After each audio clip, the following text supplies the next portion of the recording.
সোমবার রাজধানীর বাধারঘাটস্থিত ত্রিপুরা স্পোর্টস স্কুলের হোস্টেলে অস্বাভাবিক মৃত্যু হয় আলিশা দেববর্মা নামে এক ছাত্রীর। বুধবার লেফুঙ্গা উত্তর বজরংনগর ভিলেজে মৃত আলিশা দেববর্মার বাড়িতে যান মন্ত্রী রতনলাল নাথ। মন্ত্রী রতনলাল নাথ আলিশা দেববর্মার বাড়িতে গিয়ে তার বাবা মা সহ পরিবারের লোকজনদের সাথে কথা বলেন, গোটা ঘটনার বিষয়ে অবগত হন। আলিশা দেববর্মার অস্বাভাবিক মৃত্যুর ঘটনার সঠিক তদন্তক্রমে রহস্য উন্মোচনের জন্য উপযুক্ত পদক্ষেপ গ্রহণের আশ্বাস দেন মন্ত্রী রতনলাল নাথ।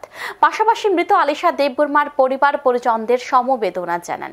এদিন মন্ত্রী রতনলাল নাথের সাথে ছিলেন স্থানীয় এমডিসি রুনিয়াল দেববর্মা, লেফুঙ্গা ব্লকের বিএসসি চেয়ারম্যান রণবীর দেববর্মা সহ অন্যান্যরা।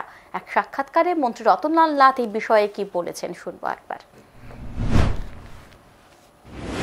এটা অত্যন্ত দুঃখজনক ঘটনা, মর্মান্তিক ঘটনা, এবং আজকে ওদের বাড়ি থেকে আমি কথা বলছি।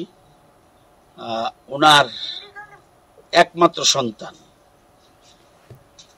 এবং ওনাদের নিজস্ব কোনো সন্তান নেই, এটা পালক সন্তান। পালক সন্তান আরো বেশি তাদের প্রতি স্নেহ মমতা বেড়ে গেছে, বিশেষ করে মেয়েটার মা বাবার। তো এটা আজকে দেখতে এসছি, খবর নিতে এসছি, এবং এটা ওনাদের সন্দেহ এটা শুধুমাত্র নিছক ফাঁসির ঘটনা নয়, এর পিছনে একটা কিছু থাকতে পারে।